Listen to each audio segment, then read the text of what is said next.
Puckpedia. Puckpedia, there it is. Yeah, I don't know why none of my Puckpedia. stuff got saved. I like switch computers to do this new album, which kicks ass, by the way, out in November, and it already have label interest, which is nutso. Not going to make any money though. It like deleted like all of my. I ported everything over, and it just didn't port. So Sons of wow, bitches. wow, wow. Wow. I know.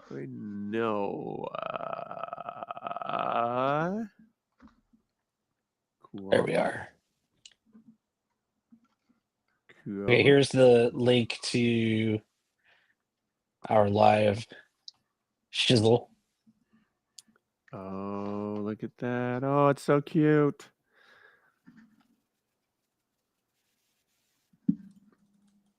Okay. Ooh, vocal fry. Look at that. I don't know. Do you watch Platonic at all? Have you guys seen that show? Oh yeah. Yeah. Oh, I love man. Nope. The podcaster, the podcast woman doing her vocal fry everywhere. Like, that's so lame. Yeah, it kills me. It kills me every time.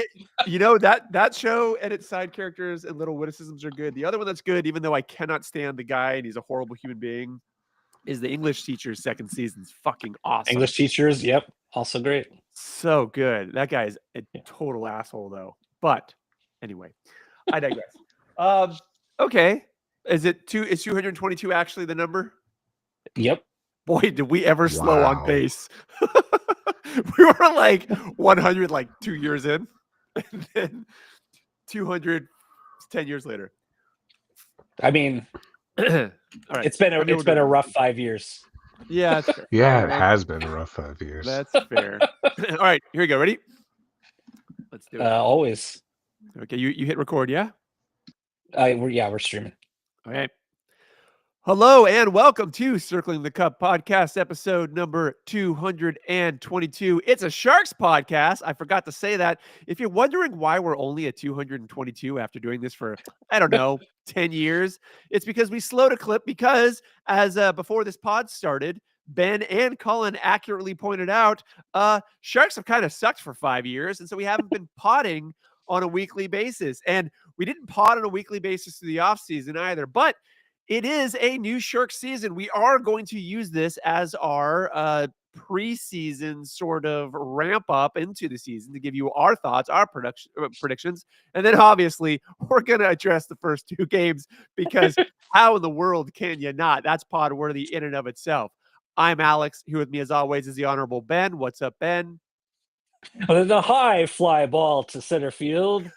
Sorry, am I doing the announcer voice? I do that. No, sometimes. I'm thinking of Nedeljkovic. Oh yeah, boy, great. Loved I'll it. tell you what. Well, we're gonna talk about that later because I got a lot of respect for that guy and what he did. And then obviously you hear his dulcet tones. It's Colin. What's up, Colin? Remember last season when everybody was praising our goaltending? Yeah. Okay. Well, listen. let's talk about this because we did miss our window to kind of do the end of camp sort of season prediction, but I want to kind of get it in there anyway. We're not going to cover everything that happened in preseason because you all know exactly what it is. The only thing that I think we're going to really bring up here is going to bring up the Ryan Ellis trade. So the Sharks move Guryev and Grundstrom for Ellis. Some people were like, I don't understand. What's that all about? Well, if you didn't understand, it was basically Ellis is done the same way that Price is done. This was a move to basically get rid of two contracts that were, the Sharks with the contract maximum. They were actually over the maximum. And that space is what was going to allow Dickinson and Misa to be up this year. Now, I've seen some people online go, oh, well, if they're not like the 9-game ELC, blah, blah, blah, blah, blah. Sharks don't give a shit about the 9 games. I'm just going to throw that out there right now. These guys are up. They have nothing to gain by going back down. There's literally zero reason at this point, even if they were terrible, which I don't think they're going to be. It wouldn't make sense to send them back to the CHL. They miss their window. Misa misses window on the NCAA. So your choices are they're up in the NHL or they're down in a league that they've already completely dominated and have nothing to gain. So let's chill on the ELC talk. I don't think they're not going to be up here the whole season. I don't know if you guys want to disagree with me on that, but it seems pretty logical that that's what this trade was all about, was making sure there was a room, give them the Smith treatment, which has now been trademarked apparently by all the fans as a thing that you do with young prospects. Anyone disagree with that premise? Nope. All on the same page. Okay. I mean, yeah, Hold on, Colin's it's got weird. thoughts. Oh, uh-oh. Well, it's weird to be in consideration of the cap floor, like especially Mm. given like the Kaprizov signing and like everyone talking about what max players can get and all this stuff. We're like, yeah, let's just make sure that we're at the bottom. Well, I also, here's I hang mean, on. to that point, Alex, I think there's that factor matters too. I think that the Ellis contract also gives the Sharks headroom for trades at the Yes. deadline too. So I Yep. think, Yeah, I think you're right that it's about the contract slots, but I also think that they were thinking about that too. Yeah, I mean, well, they did that a bit with the price too. At the end Mhm. of the day, here's how you need to look at the season, and I think we were saying it when we did our last podcast. Is look, this season, at the end of last season, Mike Greer said this was going to be a building off season, and then he didn't really. I don't want to say he didn't build because he made changes, obviously, but it wasn't the build that I think a lot of fans were hoping. A lot of us hoped that Martin would magically come over and there'd be like bigger gains. Let's say the reality is the cap shot up. And that put a lot of teams in the position to hold on to players that they would Yep. otherwise have to shake loose. So what you're really seeing this season is I'm going to call it the purgatory with progress season, because ultimately the Sharks have a crap ton of cap space next season. What they're hoping to do here is essentially, I don't want to say stall out, because they are looking for progress. They are looking for development from their, younger players. But they're basically riding this season out, and then next season they have so much money that they're going to be able to pull off those, crazy deals, assuming that players, at that point believe in what they're doing and want to come. So this season, like, you really kind of have to look at it, I think, through that lens if you truly want to understand what it's about and what it is that you ought to be looking for as a fan. So coming out of the preseason, let's ignore these first two games just for 1 second, because we will get to them. What were your guys' predictions for this season? What were you looking for? What were you hoping for? Ben, do you want to do crazy first or you first? Oh, okay. Yeah, Colin, go ahead and give us the crazy take. I was sincerely expecting us to be like drafting 8th, like bottom 10 of the league. And then the preseason started. I'm like, oh man, maybe all the other teams just tear each other apart and we just Mr. Bean our way into a playoff slot. And Oh, I'm just having like the worst year ever. Then these 2 games happened. And I'm like, huh. Or we could just get caught up in the misery and implode along with all of the other crazy stuff that's happening. And I think I would like to draft in the top 10. I would like to finish bottom 10. I have no idea what's going to happen this season. It's going to be nuts because our offense, we have shooters who can score, Yeah.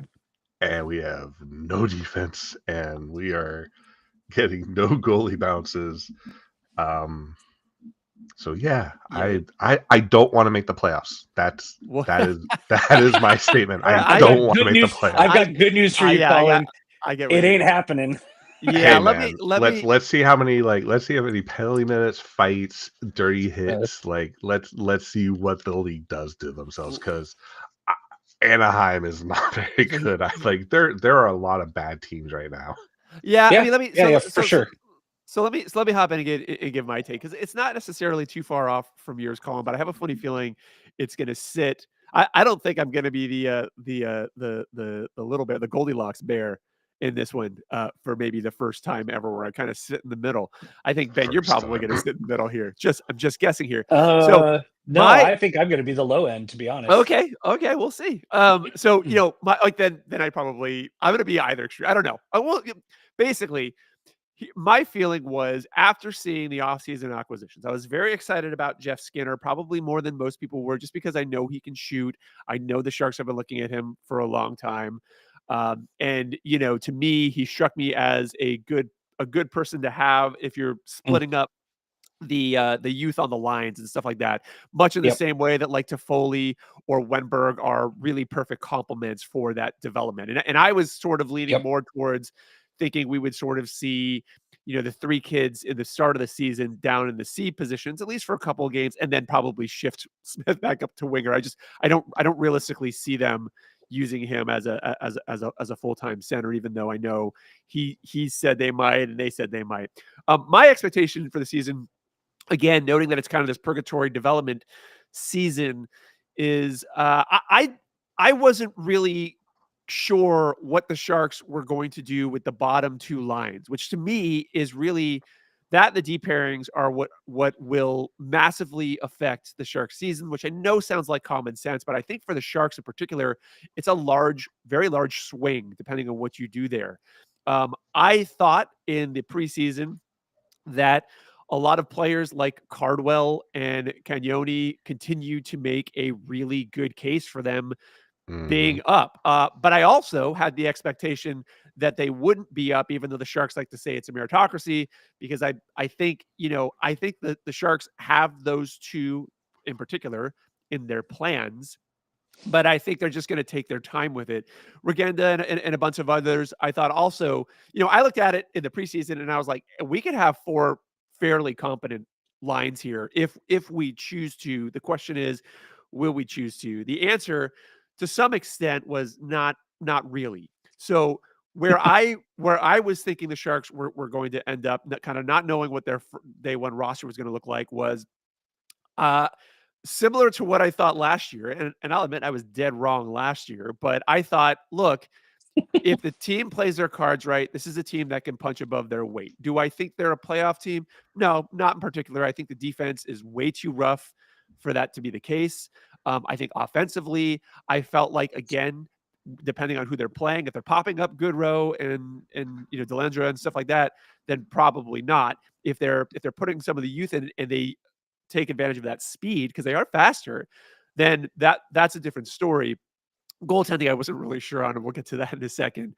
So for me, I'm with you, Colin. I don't, I see people talking about McKenna and other stuff. That's a massive failure for the team as far as I'm concerned. Like, the team should not be finishing dead last. That is not progress. Even if you see some development, like, they do need to do better than that. But I don't think that they're in the position to necessarily sniff for a playoff spot. Again, unless they really get more adventurous with their lineup. I think if they do that, if they were just willing to actually follow through on the meritocracy that they always claim that they have, and you have to be bold to do that to be why clear. would you at this point?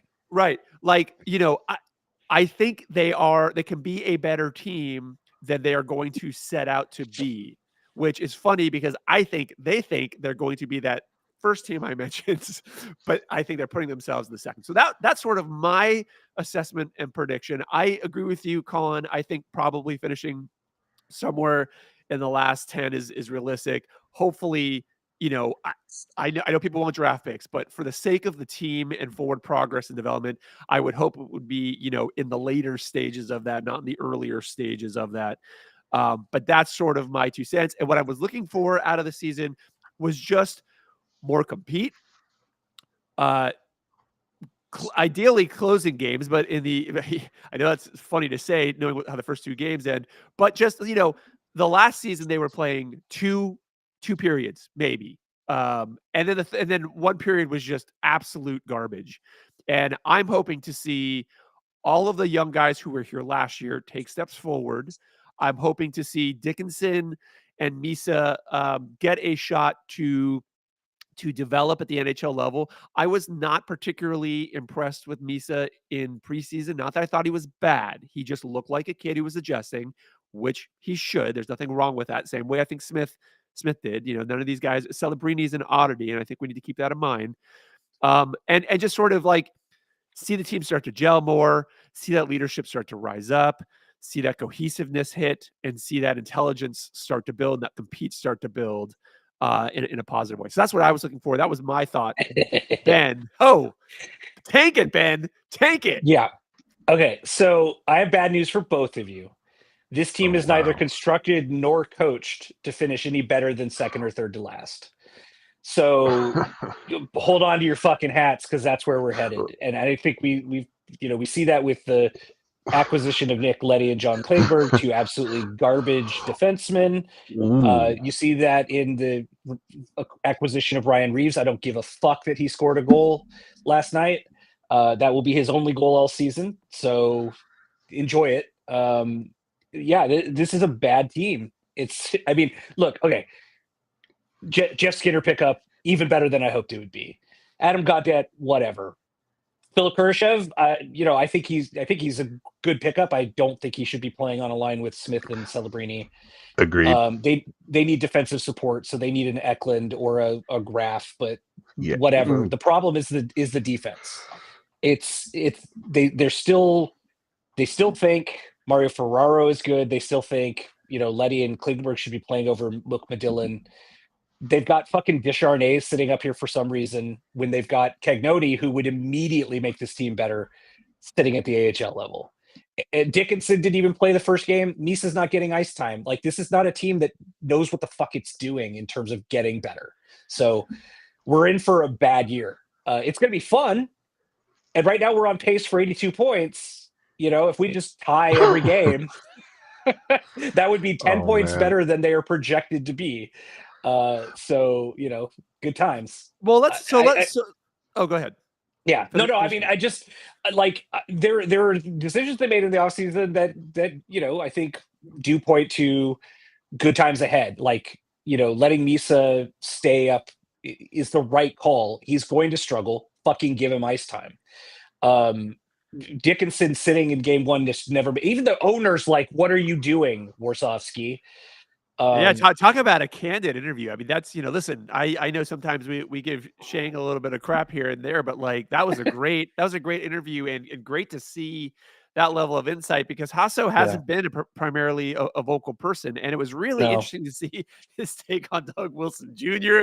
That was classless bullshit, to be honest. 2020 hindsight. Well, I think, listen, I don't want to stereotype, but having, doing, and I know you guys know this, doing a lot of work overseas, different cultures are just sometimes really freaking blunt, and that's just the way they are. And I kind of feel like that's just how he is. But it was interesting to see sort of, he wanted to start to rebuild 5 years earlier and was sort of like convinced not to. Here's the thing I like about Hasso as an owner is he's willing to spend. He is passionate about the team and the sport and the city. You can definitely tell that. And he's not, but he's not hands-on to the level where he's going to interrupt things. And I know, it's really easy to go, well, maybe he should have then.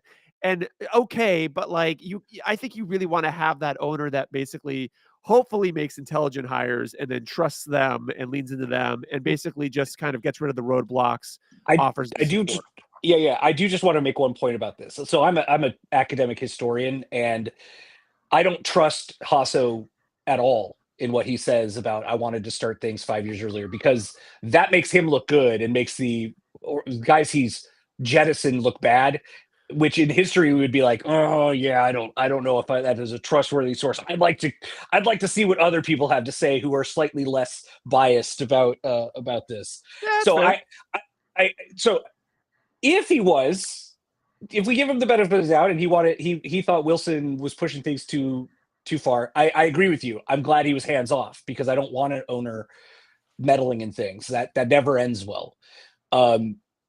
The only owner I've seen that end well with, and it's just one, and only sort of, is Mark Cuban. That's about it. Yeah, sure. And there were points where he would put all or too much attention on himself, and sometimes that was actually for the benefit of the team. It would take heat off, and sometimes it was too much. But the average owner that tries to pull that off usually fails spectacularly. Yeah, totally. So, because they don't know anything about, they assume, like a lot of rich, stupid people do, that because they are good at one thing, they can be good at any business. And so, I think I respect Hasso for his hands-off nature, and I prefer him to stay that way. Except I'd like him to write a sternly worded letter to Warsofsky about Michael Misa. That's the only thing. So here's my thing on, because I know this is going. Okay, so the Sharks play 2 games, right? They lose both. They both lose in spectacular, and I don't want to say shocking fashion, because at the 3-minute mark on both games, I literally turned to my children and I said, "We're going to lose," and they were like, "What are you talking about? We're up." And I said, "Wait for it." There was just something that happened in each game, and there was an immediate vibe shift for me, and I could see it. And it's not that I'm negative. I just, like, the second game especially, I was scared, because I'm like, they're barely holding on here. Yeah. So okay. So let's talk about Misa for 1 second.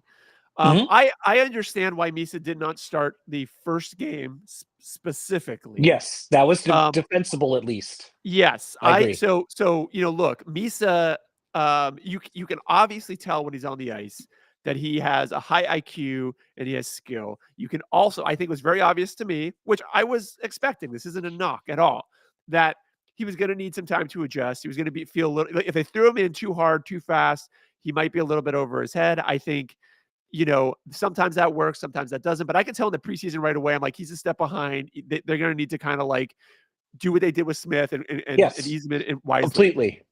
Now, that being said, him sitting the first game, it made sense to me. If you ask me, did Misa in the preseason do anything to earn a spot other than technically his only other option being CHL at that point, because he had missed the NCAA window? I would have said, not really. I would have said, he looks great. I'm excited for him. I cannot wait. But I don't think he necessarily earned his spot on the team this year as much as his situation, and Dickinson to an extent as well, kind of dictated that decision more than anything. I think if he could have been in the AHL, they would have put him in the AHL, and that's probably where he would have started. Right. So that the reason I bring all this up is because I understand why people were annoyed that they didn't see him in the second game. But I will offer just this one suggestion, and I don't think this is a particularly hot take, and that is that the offense in general, even Goodrow, who suddenly looked like he wanted to be here to an extent, the offense in game 1, they more or less played well. They played fine. In fact, they looked a lot better than I thought they were down the 4 lines, considering what the bottom 2 lines were. So I think if you look at that game from the perspective of, okay, well, the O is doing a lot of things right. The D was atrocious, and there was some goaltending, lapses at the very end. I don't think it was unfair for the Sharks to say, okay, that game ended weird. The offense seemed to click. Let's give them another game, see what happens, and figure out, whether or not that was just a fluke at the end with, some, bad calls by Ned. And I want to make it very clear too, that, as someone who grew up playing goaltender for a bit, like, Ned's decisions were not incorrect. Ned just didn't execute them. And he said as much in the post-game interview as well. And that first one that was coming in, clear, it was going to bounce from far out. Bounces for a goaltender are dangerous. A puck is not a ball. It does not bounce normally. It bounces wild. You want to reduce that. He thought he'd come out, cut off that bounce before it bounced, probably catch it, and he didn't get there fast enough. And then it took up the bad bounce, and he missed it, and there you go. The second goal against him, it was going to be a 2-on-none unless he charged out and broke that up before it started. He started strong with that, and then he hesitated. I don't know whether he hesitated because the last goal was in his head and he was suddenly shaky, because that will happen to people, or what. But he hesitates, and there's that. So I think if you look at it through that lens, I don't necessarily think Misa not starting was a knock on Misa as much as the offense seemed like it was working pretty well that first game. Why not see what happens another game? And then at that point, if it's not working, then yeah, okay, pop him in on that third game and fine. But here's the thing. Okay. The reality, just real quick, Colin, then the top 9 was good in game 1. The bottom 3 were bad. And read the Misa decision. But you're not. But here's the thing, though, right? I know Reeves played 1 minute in the third period. Yeah, no. Listen, if you can't trust one or two of your players to play in the last period of a close game, they should not be on the ice, right? I agree. But here's the thing. Here's the thing, though. Here's the thing that I think is important, and I think you would agree with this. Before I'm going to cut you off. I know it's rude, Ben, but you don't think, or want them to put Misa on that fourth line.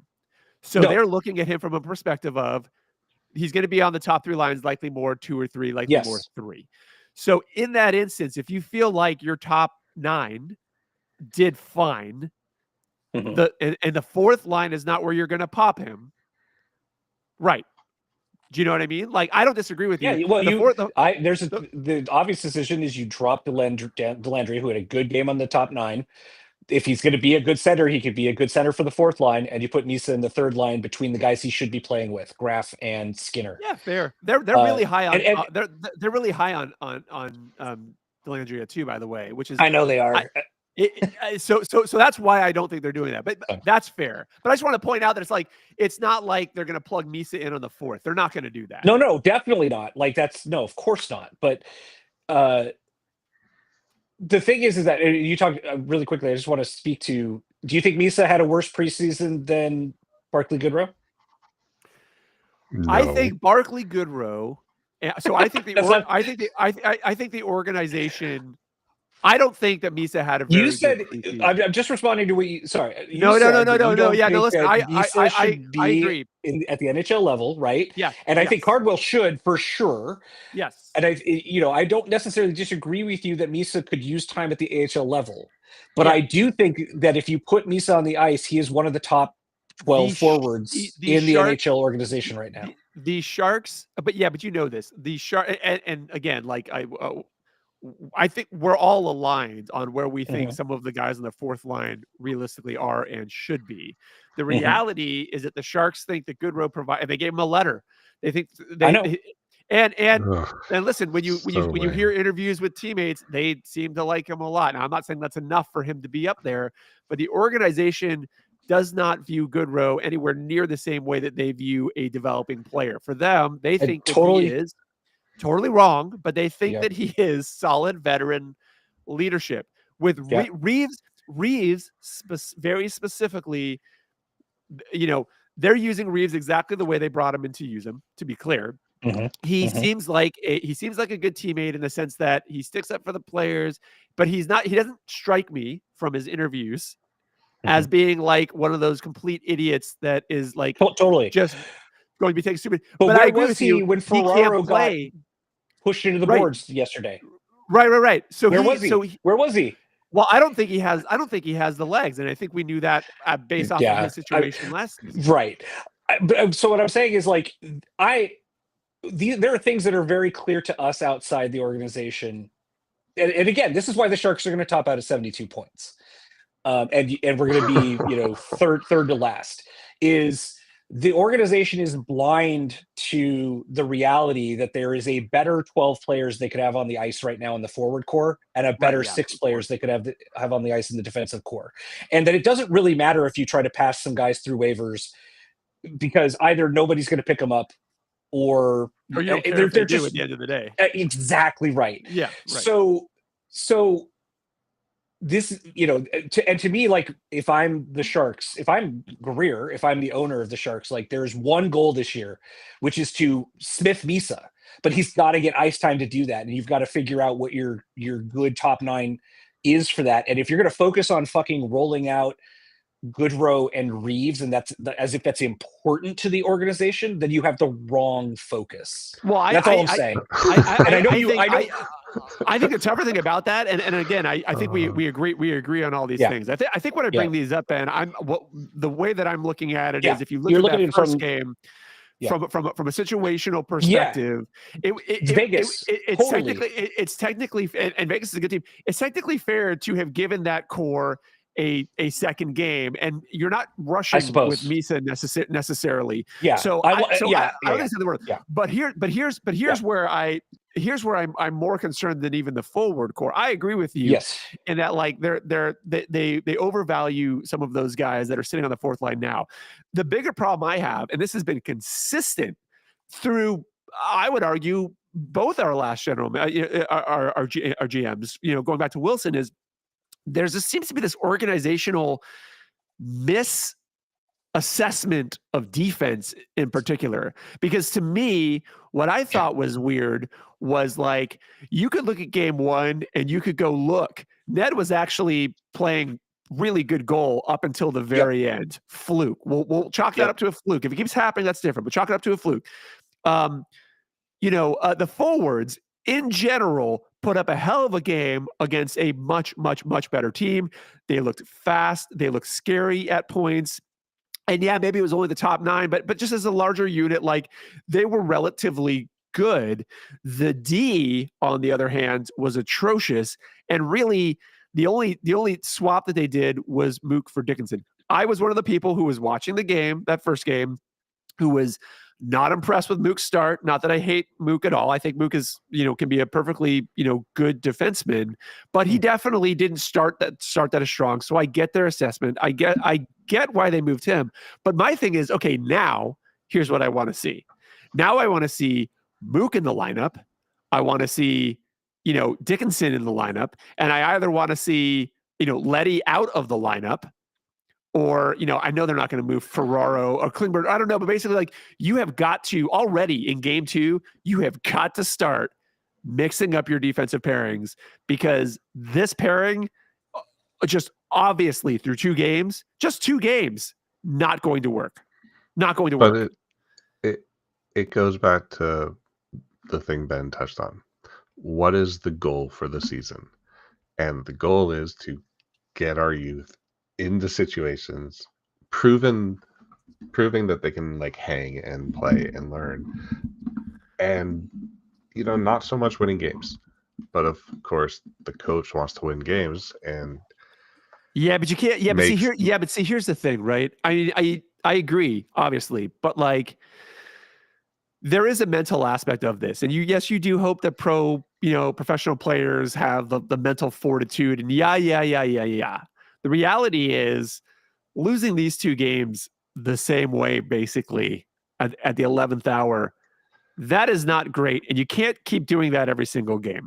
Whoa, but you can't on the side. That crushes youth, dude. But you go into the second game after having a clown car ending to the first game thinking, oh well, that's definitely going to happen again, so no, of course let's just roll it out. But it did, so now you need to start adjusting, is my point. Yeah, but I'm saying is like there's no reason not to have put Misa in. It'd be like, wow, that was some wacky hijinks. I don't think right Misa makes any difference in that game yesterday. I don't think that's the point. Like, I don't think it's about winning the game. I think it's about getting the kid ice time. Because if you're just gonna have this random shit go against you, and bad time highlights to lose, well, might as well get the kid some ice time. Yeah, but I don't think you can count on that after the first but game. I'm saying you don't like. I'm not expecting. Yeah. I am not expecting a puck to bounce off a ref's face and go in and wreck us. The Sharks have made it perfectly clear, all the way up the chain to Hasso, that they are expecting progress. So you can't look at it from a perspective of who gives a shit about whether or not they win or lose. That is a part of the equation. The expectation is not for them to get into the playoffs. You're correct there. In fact, I think they've all said as much as well. But like, you can't just say, oh well, they should stop trying to win and just start putting people in, because that also doesn't align with what their goal for the season is. Their goal is to show that progress. But the progress. Yeah, but I don't think putting Misa in is sacrificing like chances to win. I don't think it is either. But again, I've already kind of stated that like the forward core mostly played well first game, so there wasn't necessarily a reason to rush him in this game. Dickinson, I think, was the right call in the sense that they needed to make a defensive change. So I think they're actively doing those things correctly there. But now I think, looking at it like, they really need to start taking the defensive side more seriously, because you have guys like Jack Thompson who's saying that I know what they're going to do. No, we don't. Jack Thompson got waived just now. Oh, did he? Okay, right. Well, I mean, like, look, we know what they're going to do. They're going to put Descharnay in and assume that like that's going to fix it, and that's even worse to me. So it's like, this is where like, you bring fucking Thompson back up, get Cagnoni, get Cagnoni up, and start playing with that, because again, you're not like, you could have a competent defense. You're actively choosing not to, and I think it's really evident. By game 1. Again, you could look at it like jitters. By game 2, you've just seen the exact same thing twice. What about the other side? Just you as the coaching staff trying to win games because that's how they defend their jobs. You have yet to prove that this like grouping and use of the kids will not work. Like it's a hunch. I doubt there's anything they could have pointed to within those preseason games to be like, oh, this definitely means the kid can't play. I don't think that's their assessment though. I don't think their issue is they don't think the kids can play. I think the issue is I think the issue is they are overemphasizing, and they've been doing this for a while. And again, this isn't just a Greer thing either. Organizationally, they've been doing this. I think they overemphasize veteran leadership. And I think oftentimes they look at it from the perspective. Let's use Goodrow as an example, because he is a good example.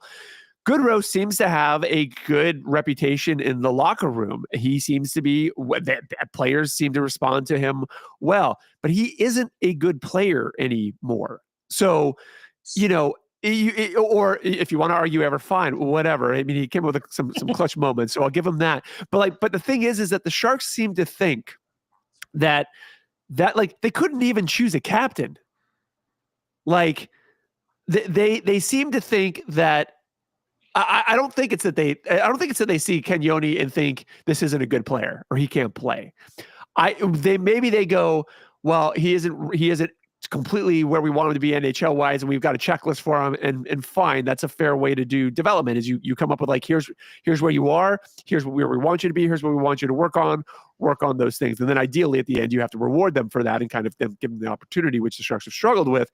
But I don't think it's that they don't have confidence that kids can play. I think it's just that they think that they need this veteran leadership more than they actually do, and they're willing to sacrifice a hit to play to an extent to get it. And I think that's wrong-headed.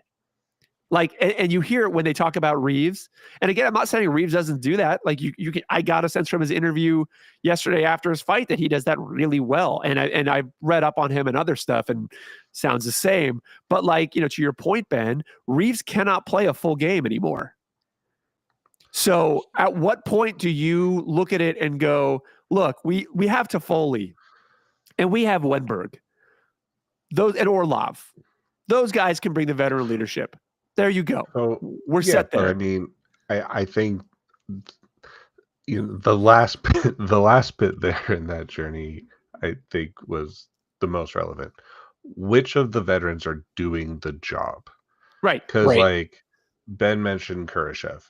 I agree. Kurashev should not be on the top line with Smith and Celebrini. That is not sparking joy for me. Oh, but you know what they're doing. You know what they're doing with that, right?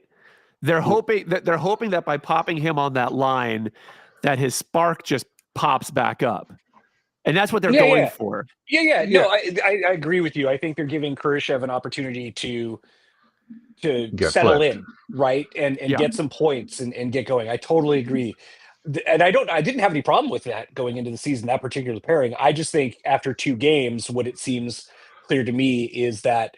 Mac and Smith need somebody who's defensively responsible on that line. Yeah, that's all. And that's not a reflection on Kurashev. That's just, and Kurashev can go, play on either of the other 2 lines and probably contribute very well. Yeah, because he's a veteran. I like that pickup. But that's what I'm saying is because Kurashev is a veteran, because he is able to do the job, you can also shuffle him down in the lineup. Bring up a kid, drop somebody like Reeves to let Misa get some time. No, again, I think veterans should be veterans no matter where you put them in the lineup. That's the whole I'm point. really curious to see what the team does coming out of game 2, because the forward lines after 2 games, there's stuff that worked. Mostly that was Dellandrea, Skinner, Graf was a great line. Yeah. And I think that the other 2 lines were okay defensively and offensively.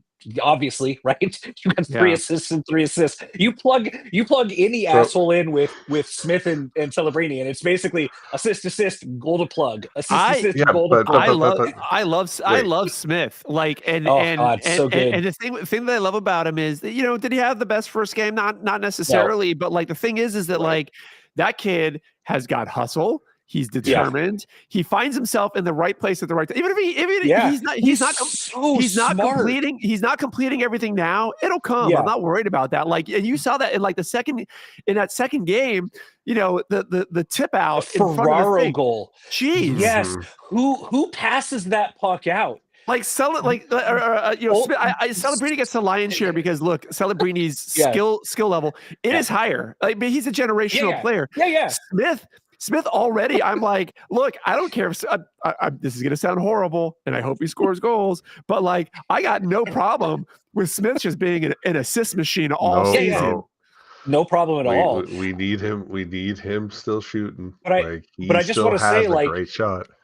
Like, he's there. He's in the crease. He's doing all the right stuff. And he doesn't bother. You know, he's covered, right? There's a guy on his back, so he doesn't bother trying to scramble for that puck. He pops it out to. I don't know if there's another player in the league that I could think of who does that. Just is like, I'm not even gonna bother. Poke, and then Ferraro's like, dur, and comes in and gets the goal. Okay. Well, that's the thing. So my son's in youth soccer right now, and one of the things that you see most common is kids holding on to balls and like going hardcore in the one-on-one. And where my kid, coincidentally, I think because I raised him on Joe Thornton, is a little bit different in there. Is that like he's like, oh, a player's coming towards me, I'm going to dish it out to someone who's more open, and like, you know, I think people, you know, maybe look at Smith. I'm sure they're doing the same with Misa and thinking it's going to be one where like they take it in and do a spinorama. And it's like, to your point, no, Smith's smarter than that. Smith's like, hey, I'm about to be covered. And that guy's open. I'm going to set that guy up. Cross-checked in the kidneys. I better get this puck out of here. Great. Sorry, Colin. I didn't mean to cut you off. Yeah. Well, I wanted to wrap up on the, you know, shuffling the lineup to help get the kids more opportunity, more time. And let me just say, I think the person that they changed up on the front is they're gonna sit Graf. They're gonna be like, sorry, kid. No, there's no way. Come on. I hear where you're coming from. Wouldn't that be the thing they do? But Graf has played so well on the penalty kill. Exactly. So Graf is amazing. That I think so naturally he's the one they sit. No. Warzo respects that. Yeah. If there's anything Warzo keeps a guy in the lineup for, it's playing well on the PK. So I hear where you're coming from. He's going to bench the person we don't expect him to because he's Celebrini. I think the plan was here's what I realistically think the plan was. I think the plan was always to sit Dickinson and Misa the first game, and then likely pop both of them in that second game.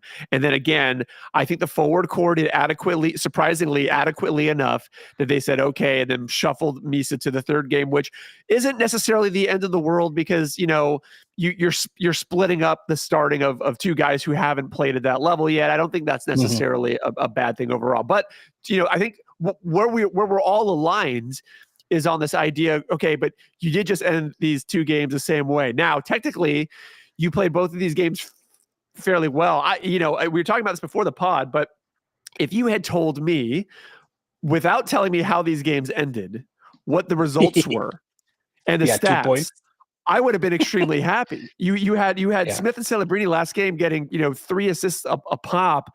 The Sharks got 2 points. They got a point off of Vegas, which I would have thought they would have gotten crushed. And to be perfectly honest, they should have won that game. And honestly, here in Anaheim, they could have and should have closed out that game as well. So like, I'm not disappointed necessarily. I'm disappointed with the way they lost because the Sharks have this reputation for being called chokers. And boy, do those last 2 games not sell you on otherwise. But they're playing better. They're playing faster. The young guys who were there last year have definitely adjusted, just in general, like those guys have clearly started to take steps forward, which is good. Dickinson came in last night. I thought he was fine. Yeah. Like he didn't bring the offense that I think they were probably, maybe thinking he might start to bring. And I'm sure he will. He's got to get settled. But, I don't view him as an issue. Goaltending is interesting because I think Ned played a really good game that gets overshadowed by those last 2 bits. I'm not saying that they're excusable at all, but that sucks. And then I think Askarov, I'm a little more nervous about only because he, to me, through the preseason, looked about as hot and cold in a game in a full game as he did in game 2, where he makes some really impressive saves, because he does. He's extremely athletic, he's acrobatic, he's very fast, he's relatively positionally sound. But in the preseason, there were a number of times where he had his eyes on a very obvious shot and just didn't get it. And he did that last night a couple of times too. So I'm hoping they shake that out. Yeah. I'm not like bashing him or anything. I think he's aware of it as well. But again, the weird tragedy for me about Askarov's game last night was that he gave up a couple soft goals, and you can't do that for sure.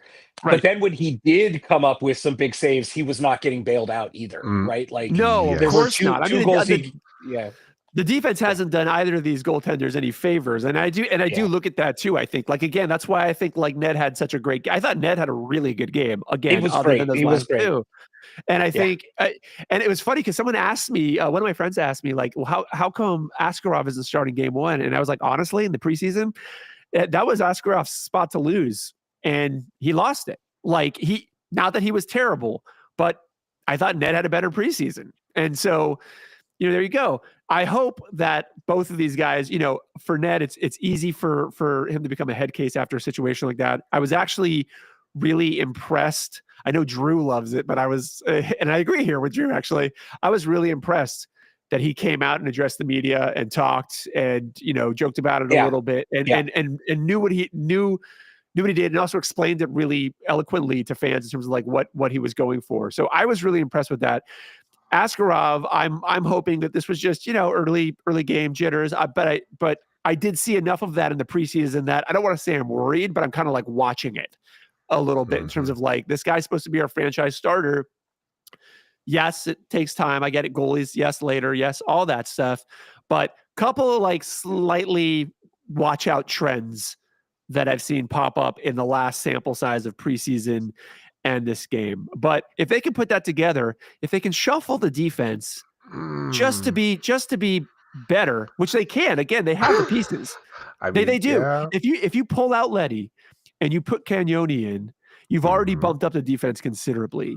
If you pull out, I know they're not going to pull out Ferraro, which is the tough thing, right? Because they view him the same way they view Goodrow and Dellandrea.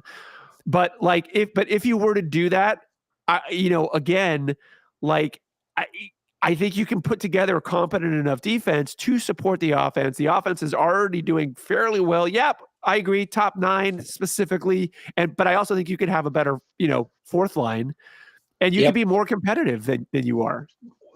Our defense, like, the problem with our defense is Mario Ferraro is our, like, the bar that people need to get over. Oh, I agree. And that is on the floor terrible. Like, a Sharks classic problem for most of its existence, except for like the first few years, the Cow Palace years.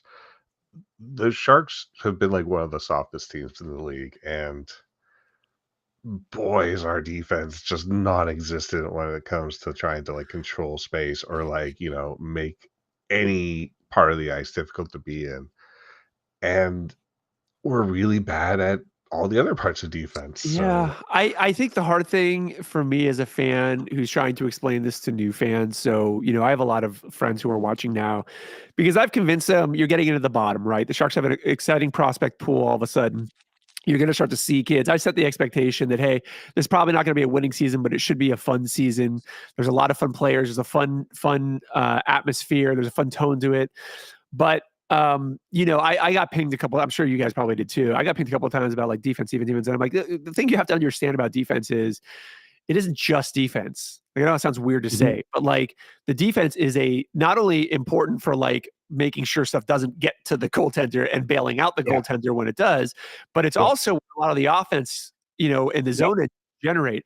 So if your defense is abysmal, you can have the best forward core in ever, and they're still going to not operate at the level of skill and efficiency that they could. And that's where, like, I think in the past, the problem was the Sharks believed, and this is a modern NHL trend too, so it's not just the Sharks, but they were measuring defensive play by offense only, right? So like you get that with like Burns or sometimes Carlson, where it's like on offense, Burns is, for a long time, Burns was awesome. Defensively, he could be pretty irresponsible, right? High risk, high reward is, I guess, the way I would look at those guys. It's not that they're not capable. They just, they're very offensive minded. So, the NHL's been trending towards this like, oh, well, he's a good defenseman because he scores X goals. The Sharks, I don't think they're doing that with this defensive core, which is nice, other than maybe, some expectation of that eventually coming from Dickinson because that is the way he plays. But they're still not getting what they need defensively there in terms of clearing the pucks. Moving the feet is a big one for me. That was a big problem in game one. I would see players, it's not that they weren't covering a person, they were, but they weren't moving their feet at all. Or like Mook, I picked on Mook after, early in game one when Vegas scored that NHL 94 J-swoop goal. Gamers, you know what I'm talking about. And like the whole thing with that was, it's not that he was out of position. He wasn't, and he had his guy, but his stick wasn't on the ice. He wasn't blocking the path at all, which you could see coming. So these are like really like little fundamental things, like block the lanes, get your stick on the ice, stuff like that they need to be doing. And then on top of it, they need to be communicating and making sure that when Askarov gives up a rebound because he makes a circus save, which he did a couple of times, he had some awesome ones. Like you know who I saw clearing out the puck more than the defense? Smith. Yeah. Smith was regularly back there. Yeah, Graf as well. They're regularly back there doing that. That's not their, I'm glad. Good heads up. That's not their job. That's the defense's job. So here's the thing about what is good defense in the NHL today. So you do have to have guys who are good at clearing people out from the crease. And you know who's actually good at that? Statistically, Mukhamadullin. Whatever rough game he had, or part of a game he had in game one, they sat the wrong guy. Because you know who's bad at that? Letty, and Klingberg, and Ferraro. They're all terrible at it. You know what else you have to do to be a good defender in the modern NHL? Zone exits. You have to get the puck. You have to get the puck with possession out of the zone. Or, a soft chip out sometimes is fine. You know who was bad at that in game one? Nick Letty. Yeah. Mario Ferraro. And fucking John Klingberg. How can you look at these three fucking guys fail at what actual good defense is and then choose to sit Mukhamadullin, who had 2 assists and got the puck out of the zone? It's a misassessment. I get it. It's a misassessment of the position and the skill required. And that is what I'm concerned is that is going to be the Sharks' downfall, is not their ability to put together and draft forwards now, because they seem to be doing that really well. It's not necessarily their back end. Even if Askarov ends up not being the level that people are hoping, I think he's still going to be serviceable, and you can always get help there. But that defensive assessment, like I thought Cagnoni had an excellent preseason. Excellent preseason. He did. And he's a guy that does everything you're saying, Ben. He clears the puck and he quarterbacks zone entries. Like he's great with it, but they, and I don't think they dislike him. I don't think he's at risk of being moved. I think they like him a lot, but I get worried about this. Like when Polkamp comes up, because I think he's awesome. I mean, who knows if his game will translate? I think it will, after seeing him live several times and just absolutely falling in love with him. But the thing is that like, if they keep misattributing the right skill set and the right value, then it's shaky. It brings me some confidence that they did draft Dickinson. Yeah. Like they didn't blow that, that's a pretty good sign. Although they could have had what's his face also, and they opted not to. Zibayam. Yeah, Zibayam. Yeah.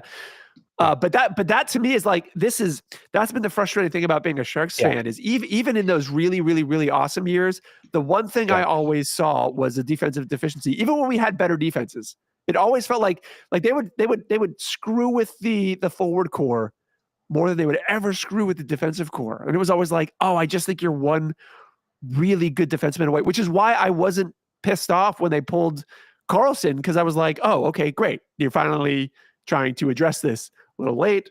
Got it. Cool. But they got to get better about the defensive stuff, and they got to be willing to take risks, which are low risk, I think, in our opinion, and make those changes. So I think that and this goes back to my assessment for where I think we are this year, which is a 72-point team, second or third to last, is that Greer is going to keep Warzo and Greer are going to keep rolling Letty and Klingberg out because they have a plan to move them at the trade deadline and then bring Cagnoni up. So they brought I don't think they just brought these guys in for veteran leadership. These guys were both free for a reason. Weren't re-signed by their teams or were waived. But I think that he's got, CC dollar signs in his eyes, that he's going to be able to use these guys to prop up the defense a little bit and then move them at the trade deadline. And if that is the plan, I'm sort of okay with it. I just think that if we want to win games, we could be doing things a lot differently. Well, that's that's a hard thing, is right. And I think, Colin, this goes back to your point, and then I'll let you go. But essentially, like, the Sharks want progress. I'm not fully convinced they understand exactly what that is. Sorry, Colin. Exactly. So my pet theory right now is that Goodrow's contract is essentially the countdown timer till the organization wanting to win games. No, I would say Ferraro getting moved is that countdown for me. once Goodrow's contract is up, that's when that's like, okay, time to win. And that's just giving me a little bit of hope, because that means the season is still a little bit throwaway, but like, you do need to show that you've got the initial bricks laid for I got bad news defense for you, dude. and offense. His contract doesn't end. His contract doesn't end this year. You are aware. No, it ends next. It goes through 26, 27. That's what I'm saying. This season still is kind of a throwaway. Yeah, like you want a core forward group to start to form, like we're having, and you want something that looks like a potential like top four, like top two people who can eat up a bunch of minutes on defense. I think they're going to be fine. I think they're going to be fine on offense. And I think to your point, Ben, I think that's exactly what's going on in terms of they know this is a purgatory season. They were hoping they had shored the defense up a little bit better than last year, but their intent is exactly the same, which is essentially to just kind of ride out the season, let some players develop, and then, sell these guys out for more and try to get something back to continue to build next season, which look, at the end of the day, I don't necessarily think it's a horrible strategy. The concern I have, though, is riding that too hard and not admitting when it's not working. I just don't know that they had much of a choice, right? Going back to what you said early on in the podcast we were maybe hoping for bigger free agent signings, and then all indications were the cap was going up and teams just re-signed their guys. And at that point, or Vegas rolled out the welcome mat in. If you're Mitch Marner and you're a dumb person, why not go to the team that's going to crater in 3 years as opposed to the one that will be great in 3 years? That's fine. I don't want Marner on the Sharks. We're cool. It's it's fine. Because that will get McKenna, so it's all good. Well, okay. So let me ask you this before we wrap this up. Ben said it first. Before we wrap this up and get to our 3 stars here and the upcoming games. Again, I just I know this sounds like we were just complaining the entire time, but between us, I'm actually pretty happy with the first 2 games. Me too. Yeah, it was fun. I think it was fun. I'm excited. I know it doesn't seem like it, and that's just because of the way they ended, really. I'm happy to have Sharks hockey back. I thought it was happy. Great. Oh, dude, they got sick merch at the tank now too. It's awesome. They're bringing back the awesome sweaters, at least the one that I like. Alex, you got a good point. Let's all do the "what are we excited about" bit, so that we're not just all doom and gloom. Okay. So, what are you excited about? I'm excited about the shift in culture, because even despite what happened these last 2 games, the personality of the team has shifted back from just dour to really fun, and that's a youth movement with Toffoli, who I think he should be the C. I think he is the C. He's the only consistent A. I think that we're going to look back years later And people, if they aren't aware, are going to realize that Tyler Toffoli was the absolute perfect pickup for this moment in time, because he is perfect for the kids. He's got this great he can play. He's got this great balance of leadership, but he's not. But despite being like 15, almost like 50 years older than, like, he's playful. He's down to get in it. He understands where they are. And I think that's good. So I'm excited about that. I'm very excited to see Misa get the Smith treatment. Same with Dickinson, which is good. I'm constantly excited to watch Smith and Celebrini, and I cannot wait. I cannot wait until the trade deadline, when I think we're going to get, barring there being injuries, where I think we're going to start to see much more of Cagnoni and Cardwell and a couple of others who I think are very exciting. So I'm actually extraordinarily, I think the defense is still a mess, but I know we have a fortune to spend next offseason, like literally like half the cap is open for us. I am very excited to see what we do next year. And I know it sounds like a long way away. I'm so excited to watch, but like, I think the future is extraordinarily bright. So that's where I'm excited. What about you guys? Colin, go ahead. I'm super excited to watch Graf turn into like maybe an even better defensive forward than Eklund. Like, from the preseason, I started thinking that he's going to be our own little homebrew Mark Stone, where he's just going to be picking pucks off people left, right, and just shutting teams down and fueling counterattacks. I need to see him put up some goals. I'd love to see Graf get like 20 plus goals. That would be. I think we're a couple of years away from that myself. I know, but like, I agree with you that I'm excited about Graf. Yeah, me too. If he played with Smith and Celebrini, I think they could bounce 20 plus pucks. Maybe. My concern with Graf is I don't know that he's got a natural shot. I think he's going to have to get his. I think he's going to have to get his goals by learning to be sort of more of a net front guy, and I don't think the third line is where you do that. No, really. But he's already going. He's already going there, and like, No, I think have like power forward ish guy, just a scrappy guy who's really good defensively. Just get all those greasy shitty goals. So I'd love to see it. I just think we're probably a couple years away from it, because I just don't think he's going to get the deployment for it. I think you need to get some power play time and be the guy in the crease on the power play to get those 20 goals that we want Graf to get. And I think Hurdle I think is a good comp, except I think Hurdle had a better shot. Yeah. No, I mean, in that spot, like in that dirty spot where you're in front of the net. Yeah. Well, the Pavs spot. Yeah, basically, that's what I said. I said Hurdle and Pavs. Yeah. Graf, if Graf was a bit meaner, like if he was just a bit more physically aggressive, I would say he's like a Ryan Clough that can skate.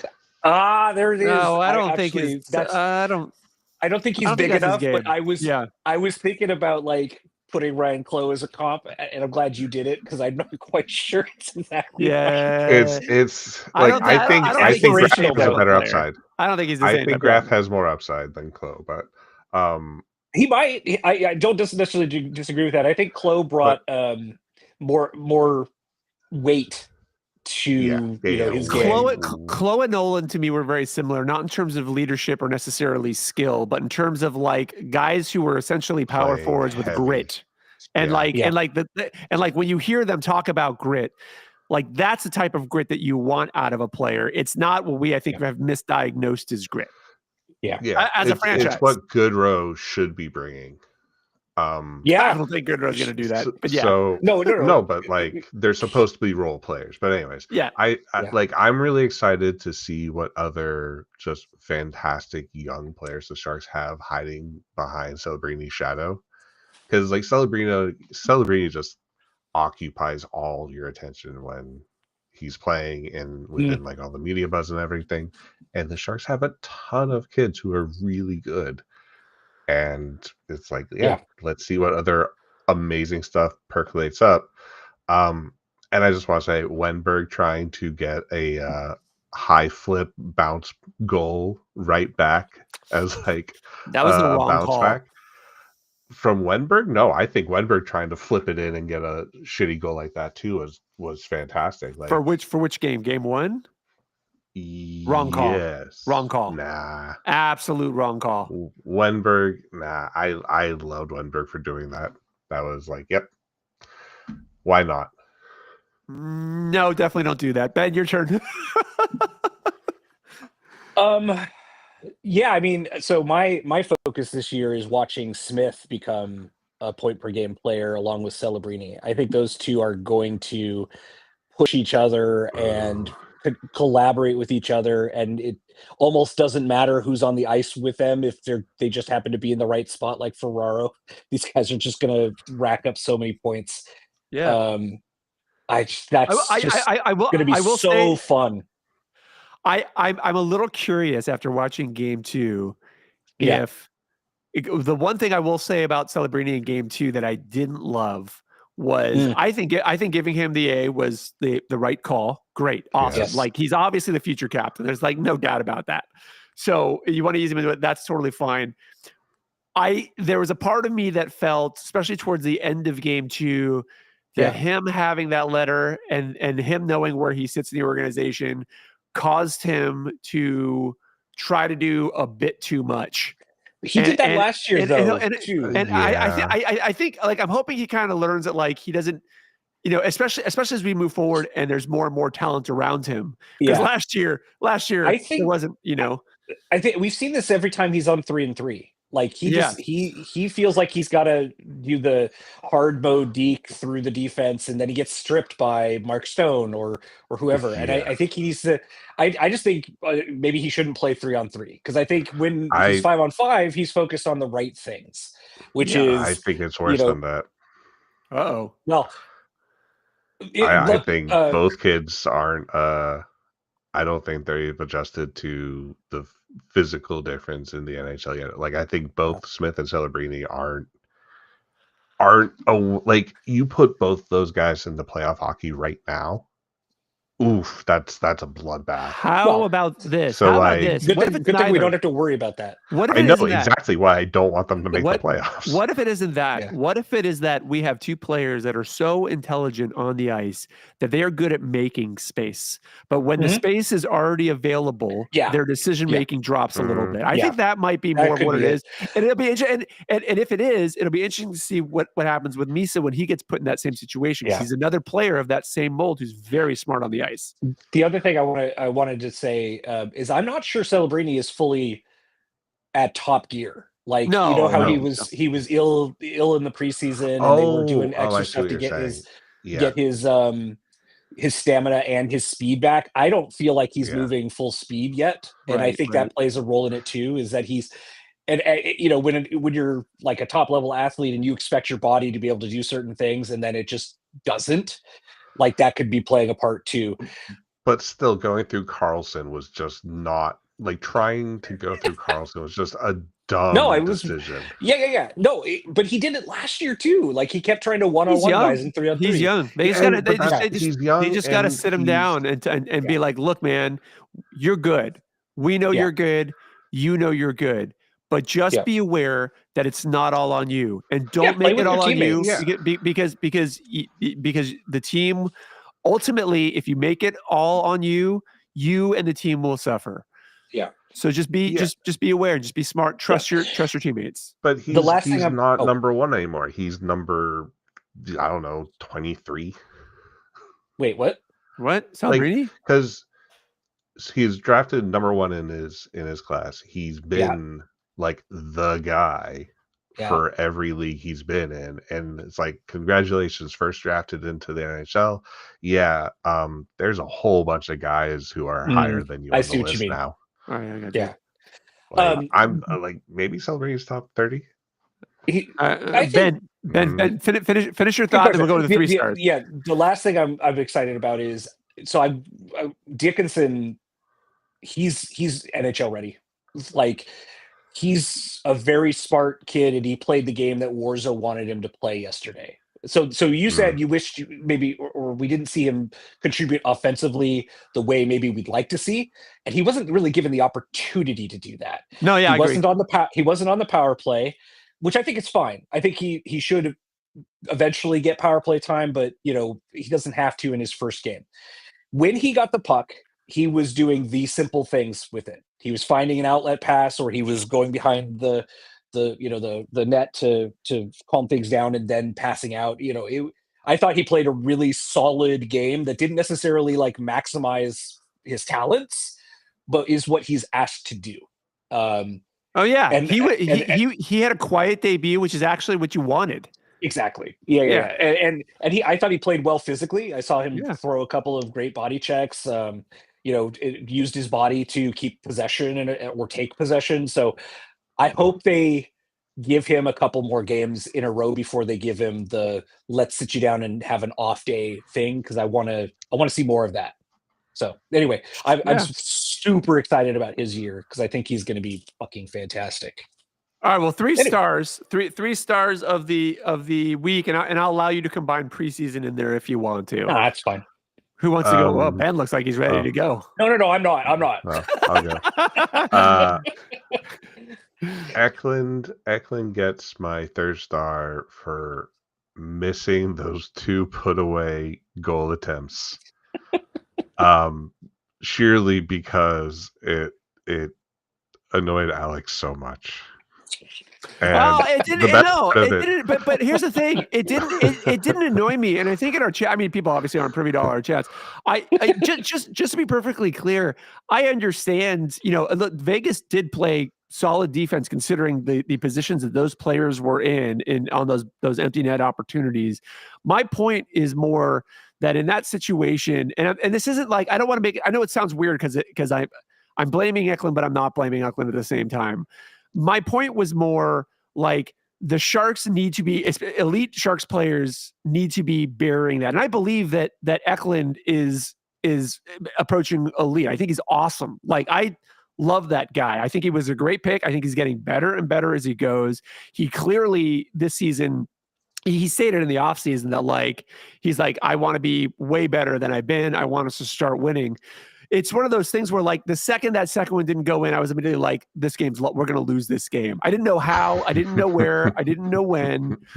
And listen, I'm not going to compare him to McDavid, but for a second, McDavid finds a way to score that. He shoots that earlier. He does something different that Eklund, he's going to get there. I'm not worried about him at all long term. I don't know that you can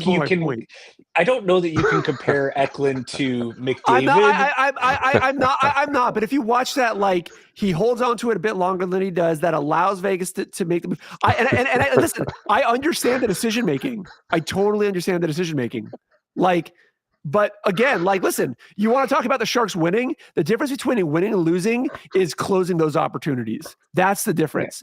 So regardless of whether that was him or if it was Celebrini, I would say the exact same thing. It's they have got to bury that when they have it. If you have 2 shots and an open net, you have to put that away for that insurance goal, or bad shit happens.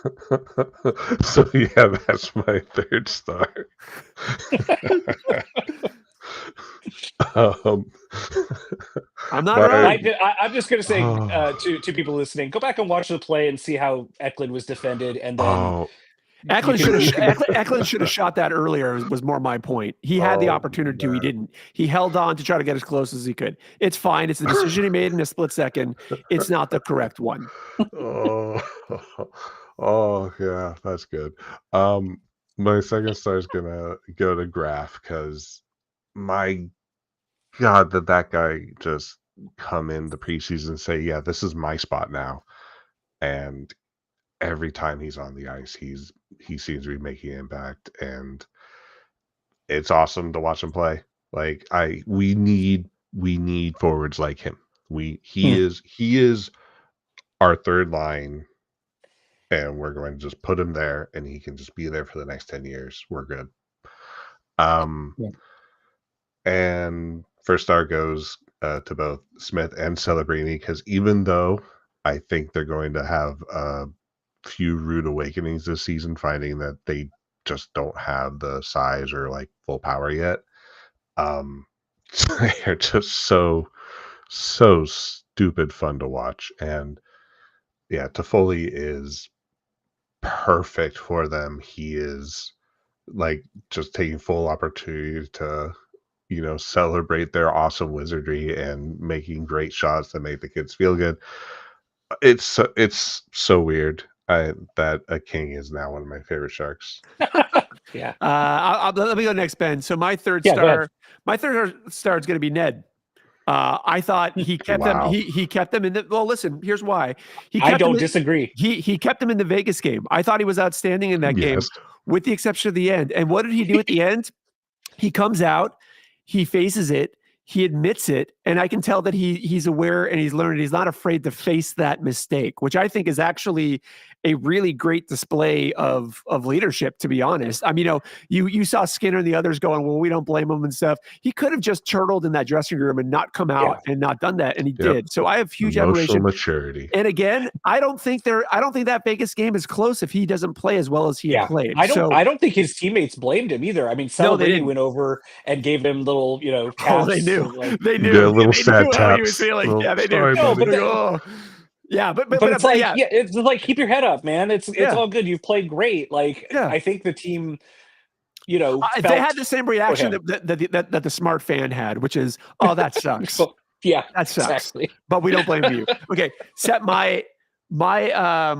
my second star is going to go to Dickinson just because he had his debut game. I thought he did great. Yes, he wasn't like heavy attention grabbing, but he did well. So I'm happy about that. And I agree with you, Ben. Yeah. I do think he's NHL ready. I don't think his full game is NHL ready, but he's ready, which is good. And then my first star is going to go to Smith, although Toffoli is also intriguing because I love Toffoli for all the same reasons, and I think I'm going to give him plenty of first stars. And I'll tell you why. It's mainly because I've always been excited about Smith, but I've always been more excited about Celebrini. But as of right now, I'm actually more excited about Smith. Not that I think Smith's going to be better than Celebrini. I don't.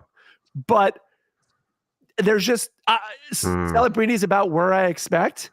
And Smith gets more exciting to me almost like every week that goes by. And so that's great. And I'm really hoping that what we get with Misa is right between those two. Yeah. Agreed. Ben, you're up. Though I think Smith could, I mean, this is more a measure of Smith's draft year. I wouldn't be shocked if Smith and Misa are right there pretty equal at the end of the day. Yeah. So my third star is going to go to Dmitry Orlov, because he's played very solid as the sort of this year's Jake Wallman. We get one. We get one, Ben. He was shaky early in game one, but he then has been the best part, I think, of the Sharks defense, not named Dickinson or Mukhamadullin. Sure. And so I wanted to recognize that because we spent a lot of time bitching about the defense. Yeah. My second star is going to go to let's see. This was the difficult one. You know what? I think I'll agree. Let's give it to Dickinson just because he played a very solid debut, and I think if he had been, less quiet, it would have been because we were noticing fuck ups and mistakes, and he didn't really make any. So I think that's great because that's his reputation. Is he's a little loosey goosey with the puck, and he wasn't, which is great. But he also wasn't like hesitant with the puck like we saw with Smith last year. And I think that's a good sign, right? And then my first star I want to give to the entire third line. So Skinner, Dellandrea, and Graf, because I think they've actually been our best line in terms of both offensive and defensive play throughout the first 2 games. And I think that Colin is grumbling at me, but Skinner is exactly what I hoped he would be, and maybe even more. He's like Toffoli Jr., which is what I. Yeah, he's just slower. That's it. But it doesn't seem to matter. Yeah, it doesn't seem to matter because he's where he needs to be. And then of course Graf has been amazing, and Dellandrea has had 2 good games between 2 good players. So Maybe it's true that all he needed was not to be playing with the fourth line garbage. I don't know. It's We'll almost see. it's almost like not pairing guys with garbage Yeah. is a positive for everyone. I mean, it wouldn't be a terrible thing to actually have, another guy who can play center who's not garbage. Yeah. So yeah, that's my first star. Colin, what were you grumbling at there? I was grumbling because I feel like Kurashev is keeping Smith and Celebrini from being our best defensive. I don't. Well, look, what I will Yeah. say about Smith and Celebrini is they are very active defensively, but I'm not Fair. yet sure that they're very effective defensively. Like they're good at stripping the puck, but I also think they get out of position because they are so intent on trying to get takeaways. Yeah, And they try to do and too I- much. Exactly. And so I think their line will get better if you get someone like Graf or Toffoli or Skinner up there with them instead of Kurashev. I agree with you, Colin. But I need to see that before I could just assume that's going to be the way things are. So, They're 19 and 20, not even worried about it based off of where they are right now in their current trajectory. So anyways, I agree. the Sharks lose 2 heartbreakers in the exact same fashion, 4-3 in overtime. Thanks to a terrible last couple of minutes in the third to Vegas, and they do the exact same thing against the Ducks where they lose 7-6. But boy, scored a lot of goals. Last year they had trouble with offense, not this time. So that's nice. They've got games on. My calendar's all screwed up. Tuesday, they take on the Carolina Hurricanes at home. And then Friday and Saturday, they've got a back-to-back away at Utah and home against the Penguins. So that's what the Sharks look like for this upcoming week. Lots to look forward to. It is exciting. I am 99.99999% sure we see Misa within one of those, if not the very next game. So lots to look forward to, lots of fun to be had. Despite our grumblings, we are very excited and pleasantly surprised. Oh, Sharks are back. Yeah, that's exactly what it feels like. Sharks are back, even if the standings won't reflect it. Listen, what do you mean? You just scroll down. You can check that. No, that's not reflecting where they should be. Them being in the standings, this isn't a relegation league, Colin. You don't get on the list. Yeah, you look at the standings, you scroll down. There's the Sharks. Like, what are you look, you can subscribe to this podcast on Apple's podcast. Google people, work it out. Probably Spotify is going to be one of your options over there. You can check us out. We have a Facebook. I can't remember the login, but I'll figure it out one day, and then we'll see you people. You can check us out on X, Twitter, whatever you want to call it. And by us, we really mean Ben. What is it again? At Circling the Cup, right? At Circling the Cup, and then on God, what's it called? Blue Sky. We're too old. Too many social services. Ben CTC, but I haven't turned that into like an actual full-on Sharks account yet. And then we have a Discord, and then we've got we do these pods live usually on Sundays around 11, and we're going to try to be weekly, right? Yeah, we'll try to get back to that or as close as we can. And you can always write us. We love questions. We love pretending like we know what we're talking about and attempting to answer them, and doing it in a way that makes you very confident that we do know what we're talking about when in fact we have no idea. That concludes. Yeah, Ben knows what he's talking about. That concludes this week's podcast. Say bye-bye, guys. I know that Eklund didn't have to score those 2 shots. That's what I know. Well, and the Sharks lost because they couldn't get that goal. So, sure. I know that if it happens again, we'll never hear the end of it. B McShit for McKenna. Let's go. No. Man. Don't make the playoffs.